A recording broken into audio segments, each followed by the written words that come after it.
네, 김병진 매니저의 오늘장 픽 제우스 만나보고 오셨습니다. 자, 외국인들 어제장에서 자동차, 금융주, AI 반도체 중심으로 매수세 이어갔는데요. 현대차가 4.85% 어제장에서 급등했고 올 들어서 17%가 상승했습니다. 오늘장에서 보면 좋을 기업들 진단해 봐야 되겠죠. 이슬이 스탁솔루션 대표 함께합니다. 어서 오십시오. 네, 안녕하세요. 네, 자 리뷰부터 가겠습니다. 지난주 시간외 종목으로 꼽아주셨던 바이넥스입니다. 중소 CDMO 제 기억이 맞다면 이렇게 말씀을 주셨고 변동성이 강한 만큼 리스크는 있다 이렇게 말씀을 주셨는데 매수가 10,000원 이하. 흐름이 견조하거든요. 지금 전일 종가 1,790원입니다. 어떻게 대응해 볼까요? 네, 우선은 조금 목표가까지 모자랐죠. 네, 그래서 11,500원까지 좀 제시를 드렸는데, 어제 장에서도 11,170원대까지 갔다가 지금 다시 좀 조정을 받고 있는데, 일단 흐름 자체는 지금 너무 좀 좋은 상황입니다. 우선 이제 바이넥스 같은 경우에 오히려 지금 바이오 쪽에서 거의 이제 탑픽이라고 좀 보셔도 될 만큼 굉장히 좀 좋은 종목이다라고 보고 있는데요. 특히 최근에 이제 미국에서 중국 바이오 규제를 또 이제 하겠다라는 이제 소식들이 들려오고 있는 만큼 이 바이오 기업들도 좀 선별적으로 좀 보셔야겠다 이렇게 좀 말씀드리겠고요. 그리고 이제 대부분 이제 바이오 종목들이 상당히 좀 고평가되어 있습니다. 그렇지만 바이넥스는 여전히 실적 기대감이 있는데도 불구하고 현재 주가 밸류는 굉장히 좀 싼 편이기 때문에 상대적으로 좀 안정적으로 끌고 갈 수 있는 종목이다라는 점에서 이전에 못 보셨던 분들은 지금 가격대에서도 충분히 좀 접근 가능하다 이렇게 좀 보고 있는 상황이고요. 우선 제가 1차 목표가는 11,500원대까지 제시를 드렸지만은 11,500원을 돌파하게 된다면 2차적으로 12,000원 3차 13,000원까지도 좀 충분히 갈 수 있다라고 좀 보고 있기 때문에 목표가는 내가 이제 단기로 접근을 하시는지 중장기로 접근을 하시는지 구분하셔서 조금 가격 전략을 참고해 보시면 좋겠다라는 말씀 좀 드려보도록 하겠습니다. 네, 미국의 바이오 안보법 그 수혜주로 삼성바이오로직스뿐만이 아니라 바이오넥스도 상승세 기대된다는 말씀 주셨고요. 목표 주가 또 13,000원까지 열려 있다라는 이야기 함께 참고해 보시면 좋겠습니다. 자, 어제장에서 시간외에서 강했던 종목들 특징주로 정리해 보겠습니다. 네, 시간의 특징주 알아보겠습니다. 먼저 삼익THK인데요. 장 마감 후에 한국과학기술연구원이 삼익THK에 AI 기반한 근력보조 로봇 기술을 이전했다는 소식에 상한가 마감을 했고요. 메가MD는 정부의 의대 입학 정원 확대 규모에 대한 발표를 앞두고 교육 테마가 상승하면서 상한가 마감을 했습니다. 또 증권사에서 기업 밸류 프로그램에 자동차 업종의 수혜가 기대된다는 분석에 자동차 부품주가 올랐고요. 그 속에서 이닉스가 상한가 마감했습니다. 푸른저축은행 역시 기업 밸류 프로그램의 기대감이 지속되면서 정규장에 이어서 시간외에서도 올랐고요. 마지막으로 큐라클은 경구용 신약 후보 물질이 미국 임상 2회 이상에서 시력 개선 효능을 확인했다는 기사에 상승했습니다. 이렇게 시간외에서 다양한 종목들이 올랐는데요. 어떤 종목을 눈여겨보면 좋을까요?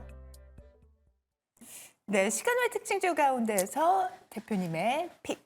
네, 푸른저축은행 보시면 좋을 것 같습니다. 네. 그래서 최근에 또 이제 PBR주를 또 빼놓을 수 없는 만큼 이런 이제 은행주들이나 금융주들이 계속해서 좀 강세를 보이고 있는 상황인데 아무래도 지금 이제 코리안 디스카운트를 좀 해소하기 위해서 이 PBR주의 수급은 2월달 내내 좀 들어올 가능성이 상당히 높다라고 좀 보고 있습니다. 다만 단기적으로 이제 많이 좀 올랐기 때문에 분명히 차익 실현 매물은 중간중간에 나올 수 있지만은 방향은 이제 조금 단기적으로 우상향으로 갈 수밖에 없다 이렇게 좀 보고 있는 상황이고요.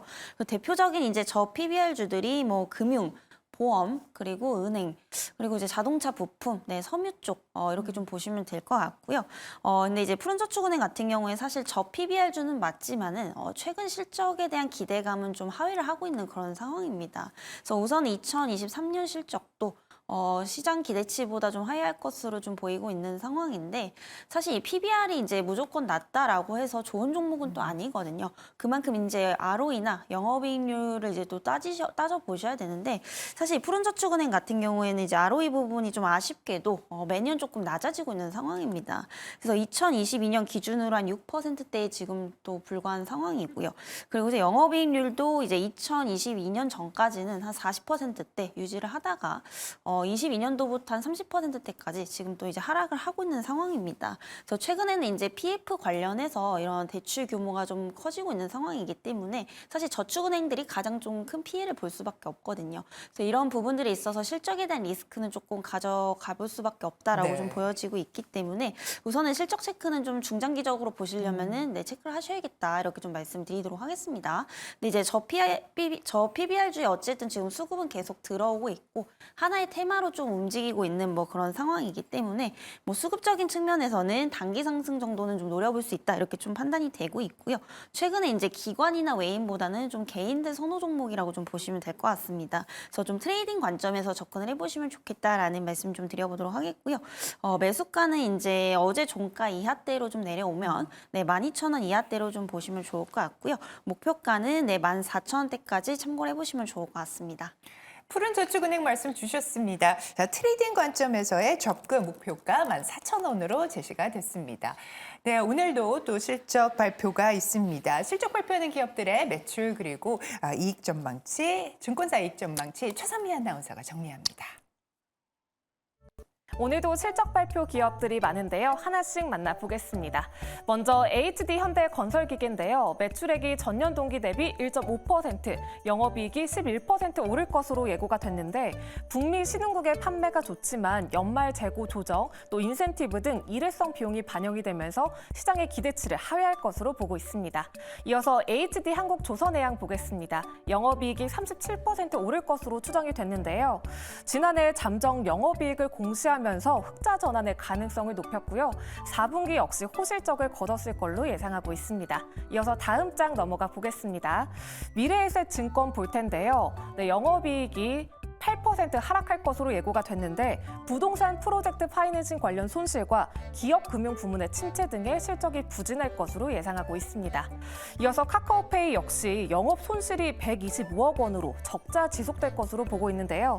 지난해 마이데이터 관련한 투자 비용이 4분기에 반영이 되면서 시장의 기대치 하회할 것으로 예상하고 있습니다. 이어서 다음 장 넘어가 보겠습니다.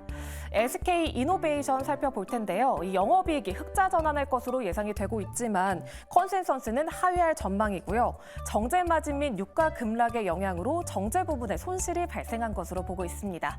마지막으로 GS 리테일의 영업이익은 5% 오를 것으로 추정하고 있는데요. 일회성 비용과 비편의점의 성장세가 정체되면서 시장의 기대치를 밑돌 것으로 보고 있습니다. 이렇게 오늘장 실적 발표 기업들 만나봤습니다. 네, 오늘 실적 발표하는 기업들이 정말 많습니다. IR, 컨퍼런스 콜 내용도 주주분들은 좀 확인을 하셔야 될 것 같아서 자, 바쁜 하루를 앞두고 있는데 자, 실적 발표 기업 가운데 한 종목 골라주시죠. 네, HD 이제 현대건설기계 네, 보시면 좋을 것 같고요. 최근 이제 건설기계 쪽 흐름이 굉장히 좀 좋은 상황입니다. 그리고 뭐 이런 이제 실적뿐만이 아니라 뭐 이런 이제 수급적인 측면에서도 굉장히 좀 좋은 편인데 특히 이제 기관들의 이제 순매수세가 지금 15일 연속도 이루어지고 있거든요. 이 자체가 지금 테마가 될 수 있기 때문에 굉장히 좀 긍정적으로 보셔도 좋을 것 같습니다. 캐터필러가 간밤에 또 실적을 발표했고 실적을 발표를 하면서 또 한 1.2% 가까이 좀 올라주고 있는 상황도 좀 좋은 흐름으로 이어질 수 있을까요? 네, 당연히 이제 관련 기업들의 어떤 흐름이 좋다면은 이제 전체적인 업황에 긍정적인 그런 이제 영향을 줄 수밖에 없기 때문에 뭐 수급 흐름에서 당연히 뭐 긍정적인 영향을 좀 줄 수밖에 없다 이렇게 좀 보고 있는 상황입니다. 일단은 개별적인 어떤 펀더멘털을 보더라도 올해에 이제 역대 최대 실적이 또 예상이 되고 있는 상황인데요. 사실 4분기 실적은 지금 이제 오늘 또 막상 까봐야지 좀 아는 거겠지만 전년 동기 대비해서는 이제 매출의 영업이익 모두 이제 증가를 할 것으로 보입니다만 우리가 당초에 이제 그 시장 예상치보다는 조금은 하회를 할 것으로 좀 보이고 있습니다. 그래서 사실 이런 부분들 때문에 이제 오늘 시장에서 조금 변동폭은 일으킬 수 있다라고 좀 보고 있는 상황이고요. 다만 이제 중장기적으로 좀 보기 위해서는 결국에 이제 밸류적인 부분 그리고 이제 펀더멘털적인 부분들을 좀 따져야 되는데 이를 감안해도 지금 상당히 좀 저평가되어 있다라고 좀 보시면 될 것 같습니다. 그래서 가격이 아닌 가치를 좀 보게 되면은 작년 실적에 좀 비춰 보게 되면은 현재 PBR이 0.6배 수준. 그리고 아까 말씀드렸던 ROE 중요하다라고 말씀드렸죠. 그래서 ROE가 지금 12%대입니다. 이렇게 보고 있기 때문에 엄청난 지금 저평가 상태다 이렇게 좀 보고 있는 상황이고요. 일단은 지금 PBR 대비 ROE가 얼마나 높냐 이 부분을 꼭 이제 종목을 볼 때 따져 보셔야 되는데 사실 ROE 같은 경우는 이제 자기 자본 이익률이기 때문에 이 ROE가 낮다라는 것은 그만큼 내 수익성이 악화가 되고 있다라는 의미로 좀 보셔야 될 것 같습니다. 그렇기 때문에 PBR이 아무리 낮아도 뭐 저평가되어 있다 이렇게 좀 볼 수는 없는 상황인데 이제 PBR은 이제 주당 순자산 가치죠. 그래서 동사의 경우에는 PBR이 0.56배 그리고 ROE 12%대면 상당한 지금 저평가 상태이기 때문에 재무적으로도 굉장히 좀 건전하고 밸류적으로도 좀 저렴하다 이렇게 좀 볼 수가 있는 상황입니다. 우선 건설기계 쪽은 지금 또 북미 중심으로 계속해서 좀 수요가 증가를 하고 있습니다. 아무래도 그 주택건설 시장이 많이 좀 죽었던 상황인데 최근 뭐 인프라 투자 지원법이라든지 인플레이션 감축 법안을 통해서 이제 비주택 쪽으로 또 이제 활성화를 하고 있는 상황이거든요. 그래서 이에 따라서 이제 국내 이제 북미에 수출하는 이런 건설기계 기업들이 굉장히 좀 큰 수혜를 보고 있는 상황입니다. 뭐 현대건설기계 역시도 마찬가지다라고 보시면 될 것 같고요. 다만 이번 4분기 실적이 좀 이제 시장 예상치보다 하회할 것으로 좀 보이는 이유는 이제 중국에 대한 의존도가 좀 높았다라는 건데 앞으로는 이제 중국에 대한 의존도를 계속해서 좀 낮춰가고 있다라는 점 이런 부분들도 좀 긍정적으로 보시면 좋을 것 같고요. 다만 이제 올해의 주요 시장이 이제 북미와 유럽 시장이 될 것으로 보이고 있는데 사실 경기 침체에 대한 가능성도 좀 있는 상황입니다. 그렇기 때문에 성장폭은 올해 약간은 좀 둔화는 될 수 있겠지만 그래도 이제 전년 대비 비슷한 실적을 좀 보여줄 것으로 예상이 되고 있고요. 네. 이제 뭐 인프라 투자 확대라든지 뭐 전쟁에 따른 어떤 재건축 수요도 좀 있을 것으로 좀 보이고 있기 때문에 상대적으로 좀 안정적인 실적을 내유지를 할 것으로 보이고 있는 상황입니다. 그래서 현재 가격대도 굉장히 저렴하다 이렇게 좀 보시면 될 것 같고요. 어제 종가가 56,700원대에 마감이 됐는데 56,500원 이하대에서 분할로 담아 보시면 좋을 것 같고요. 목표가는 65,000원대까지 참고를 해보시면 좋을 것 같습니다. 네, HD 현대건설기계 저 PBR주이면서도 ROE 수익률 지표가 높은 종목으로 말씀을 주셨습니다. 목표가 65,000원으로 제시된 점 참고를 해주시면 좋겠습니다. 자, 오늘장 공략주도 바로 알아보겠습니다. 네, JS 코퍼레이션이고요. 과거에도 좀 계속 말씀드리고 네. 있는데 사실 목표가를 이제 23,000원대까지 제시를 좀 드렸었습니다만 뭐 2만 원대 갔다가 지금 다시금 좀 눌리고 있습니다. 그래서 이 종목은 사실 단기로도 괜찮고 중장기적으로도 모아가셔도 전혀 뭐 손색이 없는 종목이지 않나 이렇게 좀 생각이 들고 있고요. 최근에 이제 저렴한 종목들이 굉장히 많이 나오고 있는데 그 중에서도 이제 이 JS 코퍼레이션을 좀 탑픽으로 내꼽아 보도록 하겠습니다. 지금 이게 싸도 너무 싸다 이렇게 좀 말씀을 드릴 수가 있을 것 같은데 특히 이제 의류나 이제 핸드백을 제조하는 이제 기업 중에서도 가장 저평가가 되어 있다라고 좀 보시면 될 것 같습니다. 그래서 뭐 같은 기업으로는 뭐 영업무역 그리고 한세실업까지 같이 묶어보시면 좋을 것 같은데 이 JS 같은 경우에는 영업이익률이 평균 한 10%대 정도 나오고요. 특히 이제 ROE가 무려 20%대가 넘습니다. 근데 현재 PBR은 0.7배 그리고 PER이 3배 수준밖에 안 되기 때문에 굉장히 좀 저렴하다라고 좀 볼 수 있겠고요. 뭐 한세실업만 비교해봐도 한세실업 같은 경우 현재 평균 PER이 6배에서 7배 정도 수준 나오고 있는데 그거보다도 훨씬 저평가되어 있다라고 좀 보시면 될 것 같습니다. 일단 수급적인 측면에서도 굉장히 좀 좋은 상황인데 특히 이제 외국인과 기관들의 이런 수급이 누적으로 이제 지속이 좀 되고 있는 상황입니다. 특히 이제 기관 같은 경우에 100만 주가 또 넘어가고 있는 상황이고요. 외국인들도 지금 한 8만 주 정도 넘어가고 있습니다. 다만 이제 개인들은 오히려 100만 주 이상 좀 팔고 있기 때문에 뭐 기관 선호주로 좀 보시면 될 것 같고요. 그리고 최근에 이제 약진 통상을 인수를 하면서 또 구조적인 성장을 좀 이루고 있는 상황입니다.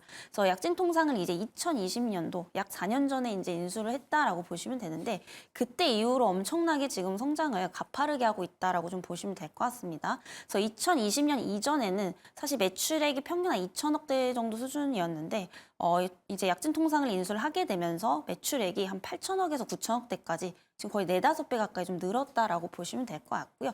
특히 영업이익 같은 경우에도 지금 무려 8배 가까이 좀 증가를 하고 있는 상황입니다. 근데 이렇게 지금 이제 외형 성장이 지속적으로 이루어지고 있는데도 불구하고 네, 가격은 굉장히 좀 싸다라는 점에서 접근을 해보시면 좋을 것 같고요. 네, 가격 전략 바로 말씀드리도록 하겠습니다. 그래서 매수가는 19,000원 이하대에서 담아 보시면 좋을 것 같고요. 그 목표가는 22,500원대까지 좀 참고를 해보시면 좋을 것 같습니다.